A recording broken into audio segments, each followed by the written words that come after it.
How does refusing to let your husband attend a New Year's party, just because your ex will be there, become the moment your marriage ends in public? What starts as a simple boundary quickly unravels, until the arrival of legal documents proves he was listening to everything I tried to deny. The kitchen smelled like burnt coffee and disappointment. I stood at the granite counter, scrolling through my phone, while David loaded the dishwasher with his usual methodical precision. Each plate clinked softly as he arranged them in perfect rows, the sound grating against my nerves like nails on a chalkboard. "So, about New Year's," I said, not looking up from Instagram. Marina had posted another photo from her promotion party, champagne glass raised, surrounded by attractive people who looked like they actually enjoyed their lives. "I think it's better if you don't come." The clinking stopped. I could feel David's eyes on me, but I kept scrolling, double-tapping a photo of someone's vacation in Cabo. "What do you mean?" His voice was careful, measured, the same tone he used when Eva had nightmares and needed gentle coaxing back to sleep. "It's just, Zane's going to be there." I finally looked up, giving him what I hoped was an understanding smile. "You know how weird things get when exes are around. I just want to avoid any drama." David straightened slowly, a dinner plate still in his hands. At 33, he had the kind of face that belonged in a Norman Rockwell painting. Honest, open, completely incapable of deception. Right now, that face looked like I'd slapped it. "Isolde, we're married. I'm your husband, not some random guy you're dating." "I know that." I set my phone down with more force than necessary. "But you have to understand, Zane and I have history. It's complicated."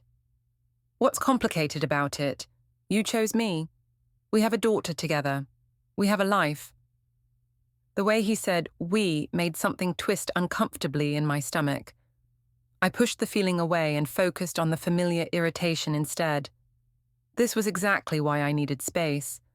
David's constant need to make everything about us, about our little domestic bubble that felt more like a prison every day. "David, you're being insecure. You should trust me." "This isn't about trust. This is about respect. You're asking me to stay home on New Year's Eve because your ex-boyfriend is going to be at a party. How is that supposed to make me feel?" I sighed, the sound echoing through our pristine kitchen with its subway tiles and farmhouse sink. All David's choices, all safe and boring, and exactly what everyone expected. "You're overthinking this. It's just one night." One night that happens to be one of the most important nights of the year. The night we're supposed to celebrate together, as a family. Ava will be asleep anyway. She won't even know. David set the plate down so carefully, it barely made a sound, but I could see the tension in his shoulders. This isn't about Eva. This is about us. My phone buzzed. A text from Mira, my younger sister. "Girl, tell me you're not letting David guilt trip you into missing Marina's party. You need this night out. He's being clingy again." I glanced at the message and felt a surge of validation. At least someone understood what I was dealing with. "Look," I said, softening my tone slightly. "I'm not trying to hurt you. I just think it would be easier for everyone if you stayed home. You don't even like parties anyway." "I like spending time with my wife." The simple statement hung between us like an accusation.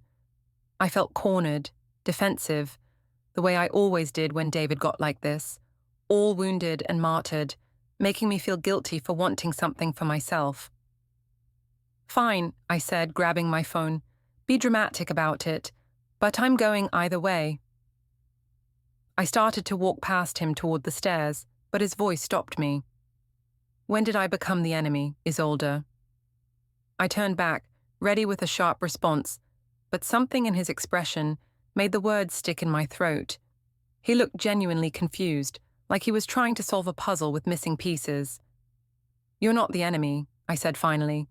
"You don't understand what it's like to feel trapped." "Trapped?" The word came out like he was tasting something bitter. "Is that what our marriage is to you? A trap?" Before I could answer, Eva's voice drifted down from upstairs. "Mommy, Daddy, can someone help me with my puzzle?" "Coming, sweetheart," David called back, but his eyes never left mine. I watched him walk away, his shoulders set in that particular way that meant he was hurt, but trying not to show it. The same way he'd looked when I'd forgotten our anniversary dinner last month, or when I'd snapped at him in front of his mother at Thanksgiving. My phone buzzed again. Another text from Mira. "You deserve to have fun. Don't let him make you feel bad for living your life." I screenshot the message and posted it to my Instagram story with the caption, "Choosing yourself in 2024. The likes started coming immediately. Marina, Mira, my work friends, all the people who understood that sometimes you had to put yourself first. Upstairs, I could hear David's patient voice helping Eva with her puzzle, the same gentle tone he'd used with me just minutes ago. I ignored the pang of something that might have been guilt and focused on the validation flowing through my phone instead. Later that night, after Eva was asleep and David had retreated to his home office to grade papers, I sat in our bedroom, scrolling through party planning messages from Marina. The New Year's Eve bash at the downtown bistro was going to be incredible. All our old friends from college, people who'd actually made something of themselves, people who understood that life was meant to be lived. And yes, Zane would be there. Zane with his easy smile and his stories about traveling for work, about the startup he was launching, about all the exciting things happening in his life. The kind of excitement that had been missing from mine for years. I wasn't planning anything. I just wanted to feel alive again, to remember what it was like to be Isolde Merrin instead of just David's wife and Eva's mother. Was that really so wrong? My phone lit up with a calendar notification. Wedding anniversary dinner, January 15th. The reminder David had set up months ago, the same way he set up reminders for Eva's doctor appointments and parent-teacher conferences and all the other mundane details of our carefully organized life. I stared at the notification for a long moment, then swiped it away. In the morning, I'd noticed that David had quietly deleted the reminder entirely. The downtown bistro buzzed with the kind of energy I'd forgotten existed. String lights cast a warm glow over exposed brick walls, and the air hummed with laughter and conversation and the promise of new beginnings. I'd spent 2 hours getting ready, choosing a black dress that hugged in all the right places and made me feel like the person I used to be before mortgage payments and school pickup schedules. "Isolde." Marina appeared at my side with 2 champagne glasses, her red hair cascading over her shoulders in perfect waves. "You look absolutely stunning. I'm so proud of you for coming." "Thanks for organizing this," I said, accepting the glass and taking a sip. The bubbles tickled my throat, and I felt something inside me relax for the first time in weeks. This is exactly what I needed. "Where's David?" she asked, scanning the crowd. "Home with Eva. You know how he is about parties." Marina's expression shifted slightly, a flicker of something that might have been disapproval. "Right. Well, his loss. Come on, everyone's dying to see you." She led me through the crowd, stopping every few feet to hug old friends and introduce me to new ones.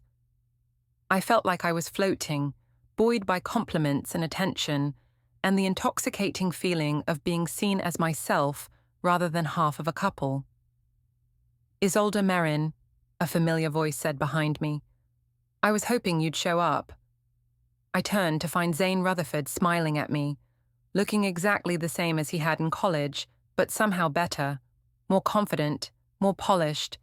His dark hair was perfectly tousled, and his blue eyes held the same mischievous glint that had gotten us both into trouble more than once. "Zane," I said, hoping my voice sounded casual.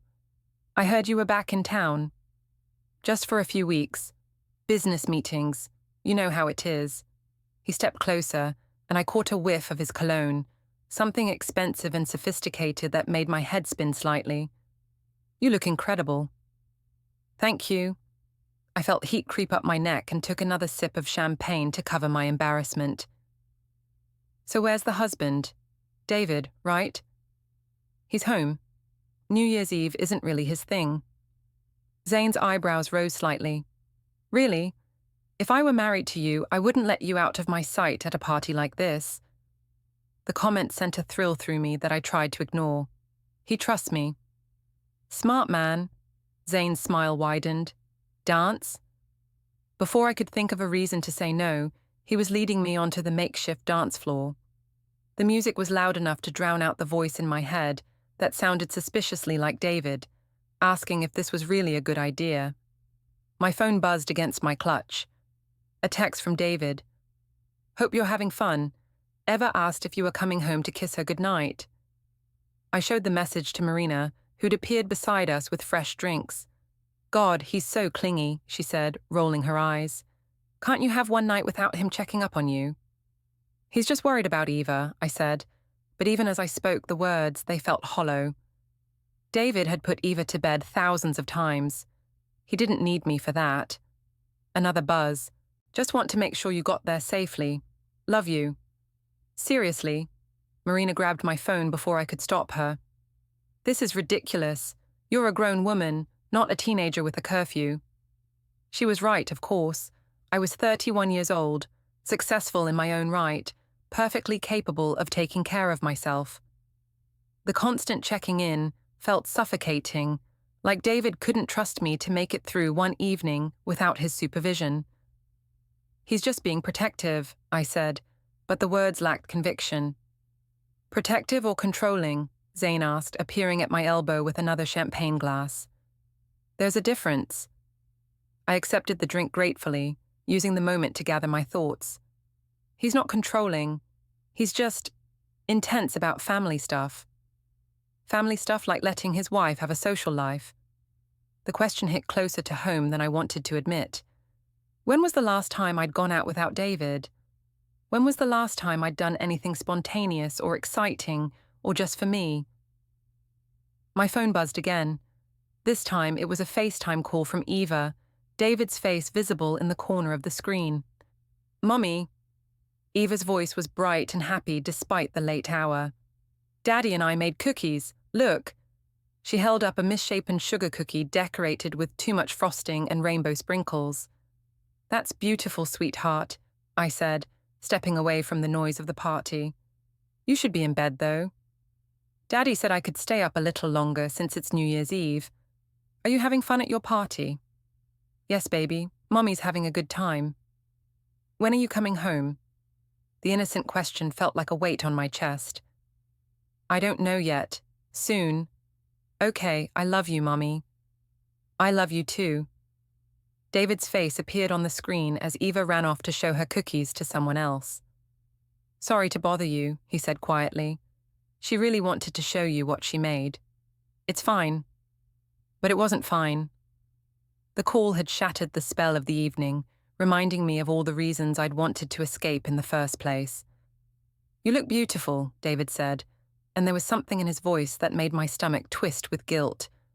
Thank you. I should go. The music's really loud. Of course. Have fun. Be safe.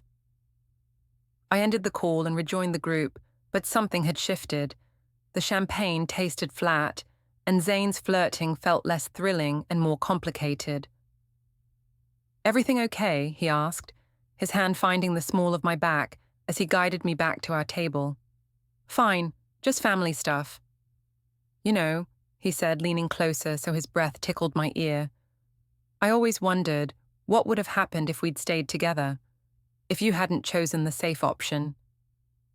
The words sent electricity through me, dangerous and intoxicating. Zane. I'm not saying anything inappropriate, he said quickly. I just think you deserve someone who appreciates how amazing you are. Someone who encourages you to shine instead of trying to dim your light. Before I could respond, Marina appeared with her phone. Group selfie, she announced. We need to document this incredible night. She pulled us all together, and I found myself pressed against Zane's side, his arm around my waist, his hand resting on my hip. The camera flashed, capturing the moment forever. Perfect, Marina said, immediately posting the photo to Instagram. This is going everywhere. New year, new me. living my best life, all's on friends forever. My phone started buzzing with notifications, likes, comments, tags. The validation felt like a drug, each heart emoji and fire emoji feeding something hungry inside me that I'd forgotten existed. As midnight approached, the energy in the room became electric. Everyone gathered around the big screen showing the countdown from Times Square. Champagne glasses raised, voices joining together in anticipation. 10, 9, 8. I found myself standing next to Zayn, our shoulders touching, the heat from his body warming my skin. 7, 6, 5. He turned to look at me, his eyes intense and focused, and I felt like I was 22 again, wild and free and full of possibilities. 4, 3, 2. The room erupted in cheers and the sound of champagne corks popping. Around us, couples kissed and friends hugged, and for a moment I felt suspended between two worlds.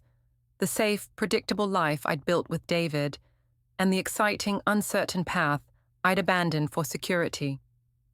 "Happy New Year, Isolde," Zayn said softly, and before I could think or protest or remember all the reasons this was a terrible idea, he leaned in and kissed my cheek, his lips lingering just a moment too long to be completely innocent. The camera flashes went off around us, capturing the moment from every angle.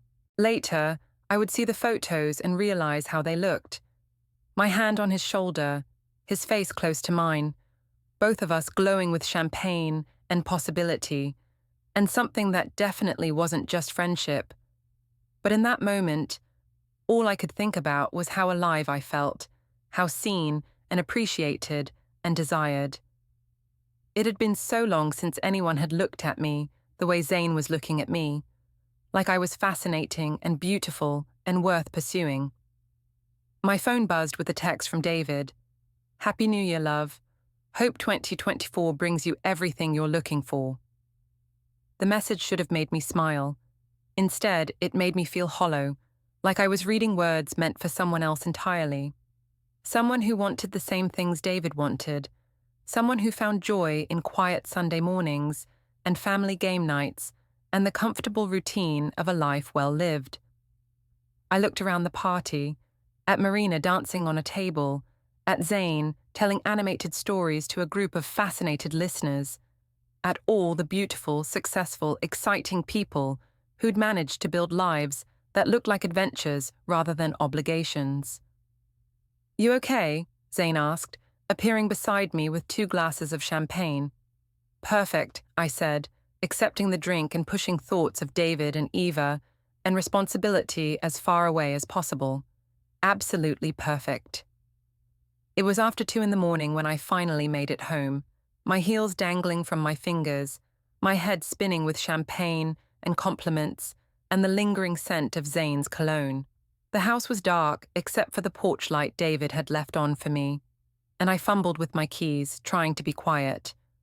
The door opened before I could get my key in the lock.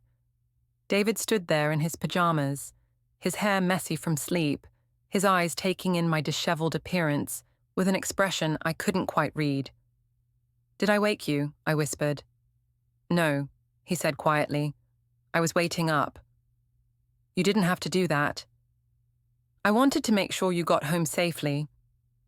There was something in his voice, not anger exactly, but something deeper and more complicated.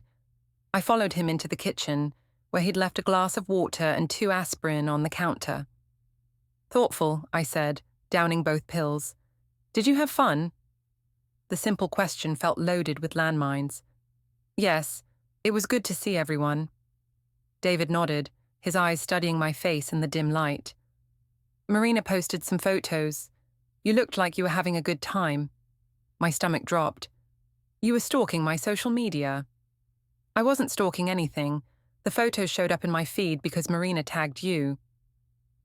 I tried to remember what had been posted, but the evening was a blur of champagne and laughter and Zayn's hand on my back. They were just party photos. "I know." David's voice was still quiet, still careful. "I'm going to sleep in the guest room tonight. I don't want to disturb you." "David, you don't have to." "It's fine. Get some rest." He kissed my forehead gently, the same way he kissed Eva goodnight, and disappeared upstairs. I stood alone in the kitchen, still wearing my party dress, feeling like a stranger in my own home. My phone buzzed with a text from Zane. "Had fun tonight. Hope we can do it again soon." The message preview lit up my screen just as I heard David's footsteps overhead, moving toward the guest room. I quickly deleted the notification and headed upstairs, but I couldn't shake the feeling that everything had changed, and there was no going back to the way things were before. The morning came too early and too bright. I woke up alone in our king-sized bed, my head pounding and my mouth tasting like regret mixed with champagne. The space where David usually slept was cold and untouched, the pillows still perfectly arranged. I stumbled to the bathroom and caught sight of myself in the mirror. My makeup was smeared, my hair looked like I'd been through a wind tunnel, and there was a champagne stain on my dress that I didn't remember getting. I looked exactly like what I was, a married woman who'd stayed out too late at a party with her ex-boyfriend. The shower helped wash away the physical evidence of the night, but it couldn't touch the knot of anxiety that had settled in my stomach. I kept replaying moments from the party, Zane's hand on my back, the way he'd looked at me during the countdown, the photos that Marina had posted for the entire world to see. Downstairs, I found David in the kitchen, making pancakes, while Eva sat at the counter, still in her pajamas, swinging her legs and chattering about the cookies they'd made the night before. "Mommy," she squealed when she saw me, "you're awake. Daddy made special New Year pancakes with chocolate chips." "That's wonderful, sweetheart," I said, kissing the top of her head and avoiding David's eyes. "Did you have fun at your party?" Eva asked innocently. "Yes, baby. It was nice to see my old friends. Daddy showed me the pictures on his phone. You looked really pretty." My blood ran cold. "Pictures?" David finally looked at me, his expression unreadable. "Marina tagged you in several posts. They came up in my notifications." "Oh, right." He set a plate of pancakes in front of me, and I noticed he'd arranged them in a perfect stack with butter and syrup on the side, exactly the way I liked them. The thoughtfulness made me feel worse somehow. "Who was that man you were standing next to?" Eva asked, cutting into her pancakes with intense concentration. "Just an old friend from college, sweetheart. His name is Zane." "He looked nice. Why didn't Daddy come to the party?" The innocent question felt like an accusation. "Daddy stayed home to take care of you." "But I was sleeping. He could have come after I went to bed." Out of the mouths of babes, I glanced at David, who was cleaning the griddle with the same methodical precision he brought to everything else. His movements were careful, controlled, but I could see the tension in his shoulders. "Sometimes grown-ups need different kinds of fun," I said finally. "Like how I like cartoons, but you like boring shows. Something like that." Eva seemed satisfied with this explanation and returned to her pancakes. David continued cleaning, saying nothing. The silence stretched between us like a chasm, filled with all the things we weren't saying. My phone buzzed with a text from Marina. "OMG, last night was amazing. Already planning the next one. You and Zane were so cute together, like old times." I quickly turned my phone face down, but not before David's eyes flicked toward it. He'd always been observant, quietly taking in details that other people missed. It was what made him a good teacher, and apparently what was making this morning so uncomfortable. "I should get dressed," I said, standing abruptly. I promised I'd take Eva to the park today. "Actually," David said quietly, "I was thinking we could all go together. Family time." The suggestion should have sounded nice. Instead, it felt like surveillance. "That's okay. You probably have papers to grade or something." "It's New Year's Day. I can take a break from work." There was something in his tone that made me look at him more closely. His face was calm, but his eyes held a sharpness I wasn't used to seeing. Like he was studying me, cataloguing details for some purpose I couldn't understand. "Fine," I said. "Family time it is." But as I headed upstairs to get dressed, I couldn't shake the feeling that David was seeing everything. The way I'd flinched when Eva asked about Zane, the way I'd hidden my phone, the way I couldn't quite meet his eyes. My phone rang as I was pulling on jeans. Lorna's name appeared on the screen, and I considered letting it go to voicemail. David's mother had never been my biggest fan, and I wasn't in the mood for her particular brand of passive-aggressive concern. "Hello, Lorna. Isolde, dear, I hope you had a lovely New Year's Eve." Her tone was pleasant enough, but I could hear the edge underneath. "It was nice, thank you. I saw some photos online. You looked like you were enjoying yourself." Of course she'd seen them. David's entire family was connected on social media, a web of aunts and cousins and family friends who shared everything and commented on everyone's business. It was good to catch up with old friends. "Yes, I'm sure it was. Is David there? I'd like to speak with him." I handed the phone to David, who'd appeared in the doorway with Eva trailing behind him. I watched his face as he listened to whatever his mother was saying, saw the way his jaw tightened slightly. "I understand, Mom," he said finally. "We'll talk later." He handed the phone back to me, but Lorna had already hung up. "What did she want?" I asked, though I was pretty sure I already knew. "She's concerned about us, about our family." "Our family is fine." David looked at me for a long moment. "Is it?" The question hung in the air between us, heavy with implications I wasn't ready to face. Eva saved me from having to answer by tugging on David's hand. "Can we go to the park now? I want to try the big slide." "Of course, sweetheart," David said, his voice instantly warming. "Let's get your coat." At the park, I watched David push Eva on the swings while I sat on a bench, scrolling through my phone. The photos from the night before had gotten dozens of likes and comments. "You look amazing. So fun. Love seeing you happy." But there were other comments too, ones that made my stomach clench. "Where's David? Trouble in paradise? Some people don't know how good they have it." I was about to put my phone away when a new text came in from Zane. "Can't stop thinking about last night. Would love to grab coffee sometime this week and catch up properly." My heart started racing. I glanced toward the playground, where David was now helping Eva across the monkey bars, his full attention focused on our daughter. He looked so normal, so steady and reliable and good.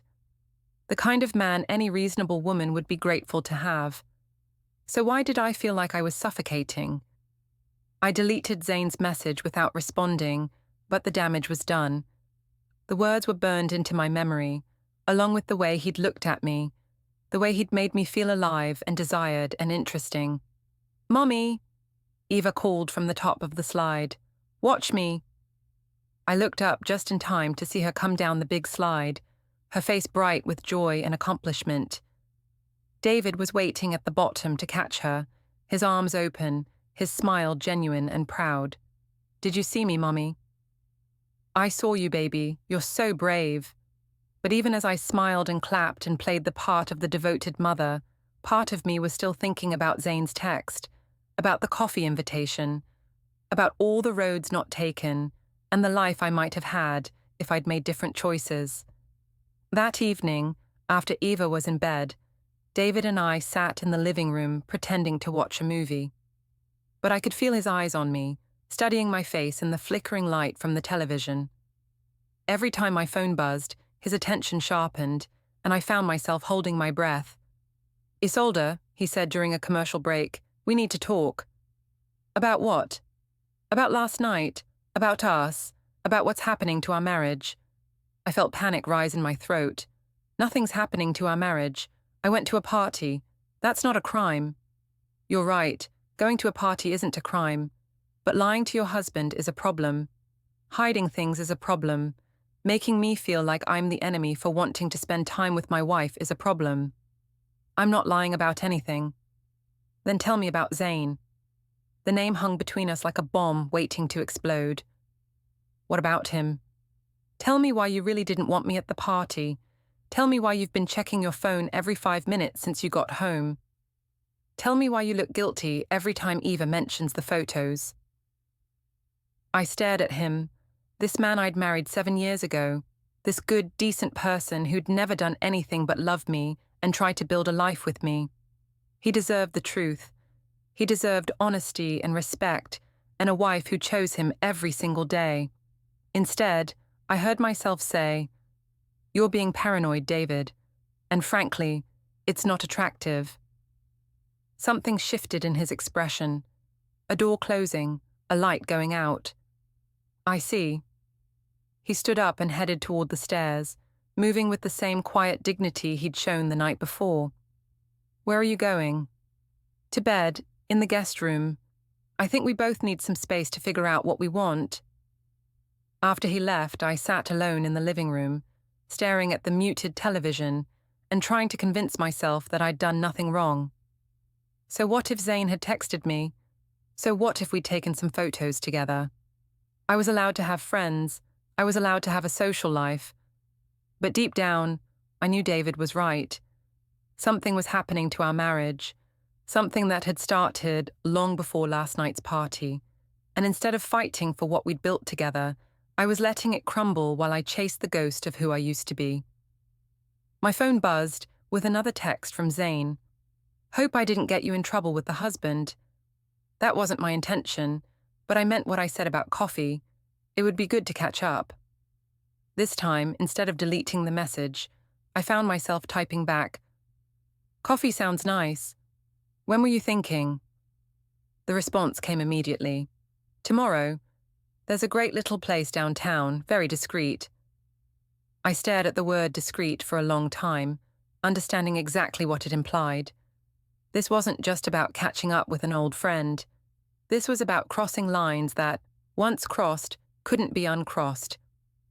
Upstairs, I could hear David moving around in the guest room, probably grading papers or reading, doing all the normal things that normal husbands did, being the steady, reliable man I'd married.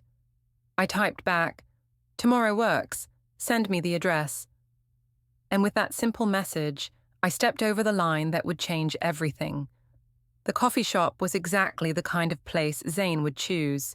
Trendy, expensive, filled with the sort of people who worked in marketing and tech and other industries that sounded impressive at cocktail parties.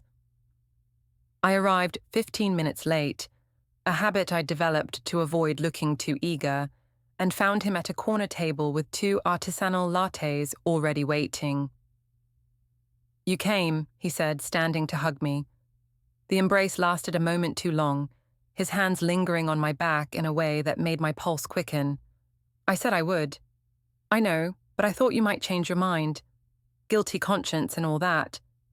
The comment stung because it was true. I'd spent the morning making elaborate excuses to David about errands I needed to run, watching his face for signs of suspicion. He'd simply nodded and said he'd pick Eva up from her playdate, the same way he always did when I needed time for myself. "I don't have anything to feel guilty about," I said, sliding into the chair across from Zane. "We're just having coffee." "Of course." His smile suggested he knew better. "So how are you? Really?" "I'm fine. Good. Great, actually." "Are you?" He leaned forward, his blue eyes intense and focused entirely on me. "Because from where I'm sitting, you look like someone who's been sleepwalking through her life." The observation hit closer to home than I wanted to admit. "That's not true." "When was the last time you did something just for you? Something that made you feel alive?" I thought about it and realized I couldn't remember. Every decision I made was filtered through Eva's needs, David's preferences, our family's schedule. Even my job felt like an extension of my domestic responsibilities. Steady, practical, safe. "See?" Zane said, reading my expression. "You can't even answer the question." "I have responsibilities. A family." "I'm not saying you should abandon your family. I'm saying you shouldn't abandon yourself." He reached across the table and covered my hand with his. His skin was warm, his touch electric in a way that David's hadn't been in years. "You used to be fearless," he continued. "Remember that weekend we drove to the coast without telling anyone? Remember how you used to talk about traveling the world, starting your own business, making a difference?" I did remember. I remembered the girl I used to be, full of dreams and ambition, and the absolute certainty that life was meant to be an adventure. When had I become so small, so careful, so afraid of taking risks? That was a long time ago. It doesn't have to be. You're 31, Isolde. You have decades of life ahead of you. Don't you want them to count for something? My phone buzzed with a text from David. Picked up ever. We're at the grocery store. Need anything? The mundane message felt like a splash of cold water. While I was sitting here with my ex-boyfriend talking about lost dreams, my husband was handling the practical details of our life, taking care of our daughter, being the responsible adult. I should go, I said, starting to stand. Wait. Zane's hand tightened on mine. I have a proposition for you. Zane, just hear me out. I'm starting a new marketing firm. I need someone with your skills, your intelligence, your drive. It would mean travel, excitement, the chance to build something real, and it would mean working with me. The offer hung between us like forbidden fruit. Everything I'd been missing, everything I'd given up, wrapped in a pretty package and offered by the man who'd once represented all my wildest possibilities. I can't. I have Eva and David and... You have one life, Isolde. One chance to be the person you were meant to be. Don't waste it playing it safe. I pulled my hand away and grabbed my purse. I really do have to go. Think about it, he called as I headed for the door. The offer stands. I drove home in a daze, Zane's words echoing in my head. By the time I pulled into our driveway, I'd almost convinced myself that nothing had happened, that it had been just coffee with an old friend, nothing more. But when I walked into the kitchen and saw David unpacking groceries while Eva colored at the table, I felt like I was looking at my life through glass, close enough to touch, but somehow separate from it all. How are your errands? David asked without looking up. Fine, boring. Mommy, look what I drew. Eva held up a picture of our family standing in front of our house. 3 stick figures holding hands under a rainbow, the kind of innocent art that usually made me smile. Today, it made me feel trapped. The next morning at work, I couldn't concentrate. I sat through meetings thinking about Zane's offer, about the life I might have had, about the woman I used to be before I became half of a couple and a third of a family. Earth to Isolde, said Jessica, one of my co-workers, sliding into the chair next to mine in the break room. You look like you're a million miles away. Just tired. Long weekend. I saw the photos from Marina's party. Looked like fun. Very glamorous. It was nice to get out. I bet. That guy you were with looked interesting. Old boyfriend? The question made my stomach clench. Just a friend from college. Sure he is. Jessica grinned knowingly. Lucky you, having friends who look like that. My college friends all got fat and boring. He's just a friend, I repeated, but the words felt hollow. If you say so. But if I were you, I'd be careful. Office gossip travels fast, and you know how people talk about married women who party without their husbands. The warning sent a chill through me. What do you mean? Nothing specific, just that people notice things, especially when photos end up on social media. I spent the rest of the day paranoid that everyone was looking at me differently, whispering about me, judging my choices. By lunchtime, I was so anxious that I decided to go for a walk to clear my head. That's when I ran into Tom Bradley, David's colleague from the high school where he taught. Isolde, how are you? Tom's greeting was friendly enough, but there was something in his eyes that made me uncomfortable. I'm well, thanks. How's Sarah? She's good. We actually saw some photos of you from New Year's Eve. Looked like quite a party. My heart started racing. Just a small gathering with old friends. Right. Sarah was wondering where David was. She said she didn't see him in any of the pictures. He stayed home with Eva. Of course. Tom's smile didn't reach his eyes. Well, tell him I said hello. And maybe next time he can get a babysitter and join you. Married couples should stick together, don't you think? The comment felt like a slap. I mumbled something about being late for a meeting and hurried back to the office. But I couldn't shake the feeling that everyone was talking about me, speculating about my marriage, drawing conclusions from a few innocent photos. That evening, I found David in his home office, grading papers with his usual methodical precision. He looked up when I entered, and I noticed he closed his laptop screen slightly, as if he didn't want me to see what he was working on. "How was your day?" he asked. "Fine. Yours?" "Good. Eva's soccer coach called. Practice starts next week." "Right. I'll put it on the calendar." We went through the motions of normal conversation, but underneath it all was a current of tension that hadn't been there before New Year's Eve. I kept waiting for him to ask about my coffee with Zane, to confront me about the photos, to demand answers to the questions I could see in his eyes. Instead, he just went back to his grading, and I went upstairs to check on Eva. I found her in her room, working on another drawing. This one was different from the happy family portrait she'd shown me the day before. In this picture, the 3 stick figures were spread across the page, one on each side, and one small figure in the middle, arms stretched toward both. "What's this one, sweetheart?" "It's us," she said matter-of-factly, "but you and Daddy are far apart because you're mad at each other." The innocent observation hit me like a physical blow. "We're not mad at each other, baby." "Yes, you are. You don't talk at dinner anymore, and Daddy sleeps in the other room, and you both look sad all the time." I sat down on her bed, pulling her close. "Sometimes grown-ups go through difficult times, but that doesn't mean we don't love each other, and it definitely doesn't mean we don't love you." "Are you going to get divorced like Tommy's parents?" The question made my throat tight. "No, sweetheart. Daddy and I are just figuring some things out." But even as I said the words, I wondered if they were true. Something was breaking between David and me, something that might be too damaged to repair. And the worst part was, I wasn't sure I wanted to fix it. Later that night, after Eva was asleep, I found myself staring at my phone, reading and rereading Zane's job offer. The opportunity he was describing sounded like everything I'd given up.